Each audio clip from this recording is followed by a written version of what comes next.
তুমি টাকার কথা বললা। এই ছেলে এই ছেলে দাও তুমি এখান থেকে। আরে কে পাশে যাবো কে না কও চেয়ারম্যান সাহেবের পাশে ডাকে এই না কও দকলে আস্তে আস্তে কও ভাই আমার আরেকটা বিচার আছে এর সাথে আমারও একটা কথা আছে। হ্যাঁ কি ওই যে আগামটা ঘটাইছে হ্যাঁ সেটার জন্য তো ওই বিয়ে করবে তাই না? হ্যাঁ চেয়ারম্যান সাহেব দায় দিয়েছে বিয়ে করবে। হ্যাঁ আচ্ছা এটা মানলাম, হ্যাঁ বিয়ের আগে যে এই কাজটা করলে এটাকে ঠিক করছেন এটা দিলে ভাই আমি আর কয়টা দিমু ভাই চেয়ারম্যান সাহেব আমি কয়টা দিমু না পরে আচ্ছা পরে আচ্ছা পরে ওই কাপ নাও একটা সবাই তো কি কথা বলছে, আমি এই কাজটা করছি, আপনারা একটু তদন্ত করে দেখেন সত্যি আমি করছি কিনা।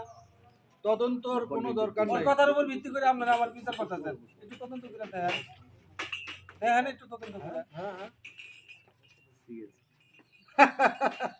এটা টাকা পয়সা এ সোনা দানা গয়না আমি চেয়ারম্যান গ্রহণ করি না। মানে কি কইছে কি আরে কই নাই কি কইছে এই ছেলে কি বলতেছ?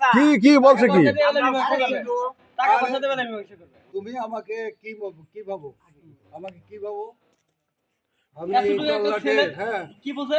মাথা কারো কাছে ঘুষ নিয়ে বিচারও করি না, কারো রায় আমি দিই না। আপনারা কি ঘুষ অফার করছে? আমি কি ঘুষ অফার করছি? এই তুমি টাকার কথা বললা। এই ছেলে এই ছেলে দাও তুমি এখান থেকে। তুমি এখান থেকে যাও। আরে আমি কিন্তু ঘুষের কথা যাও ওদিকে যাও কি কও? গণ্যমান্য ব্যক্তিদের সামনে এসে তোমার কি এত ডিম মানুষের ভিতরে তোমার এই কথাটা কল এই কয় টাকা হইছে তোমাদের কয় টাকা হইছে হ্যাঁ কয় টাকা হইছে কত তোমাদের টাকার মালিক তুমি জানো? একটা মেয়ে সর্বনাশ হইলে কিরকম লাগে? তোমার টাকা পয়সা দিয়ে এই বাচ্চা মেয়ে ভরণ করা যাবে? কথা বলতে চাই। বলো সেই কথাটা হলো এই ছেলে যে আপনার সামনে সবার সামনে অস্বীকার করলো যে তারে ফাঁসানো হয়েছে, তাহলে ওর সাথের ছেলে কি করে আগে আপনারা টাকার অফার দেয়? এতে কি বোঝায়? এতে কি বোঝায়? ঘটনা সত্য, এটাই বোঝায়। তাইলে আবার ওই সাধু শাস্ত্র থেকে দুর্নামি করো নয়া। এই চেয়ারম্যান সাহেব আমি একটু ওর দুর্নামি সাথে- তোমরা আলাদা করে। আমি একটু ওর সাথে কথা বলি এই এই ছেলে সবাই শোনো। চুপ থাকি, একটু কথা বলো। এই ছেলে শোনো, তুমি যে বলতেছো তুমি এই ঘটনাটি ঘটাওনি, এখন এটারও কিন্তু বের করার উপায় আছে। এখন তুমি কি সেদিকে যাইতে চাও? তুমি যদি সত্যি এটা না ঘটিয়ে থাকো তাহলে তোমার কোনো সমস্যা নেই, আর তুমি যদি ঘটিয়ে থাকো তাহলে এমএ আইনের আশ্রয় নিবে। ডিএনএ টেস্ট করলেই বের হবে যে DNA বাচ্চা টেস্ট করলেই তো তোমার বাইরে যাবো। কি না।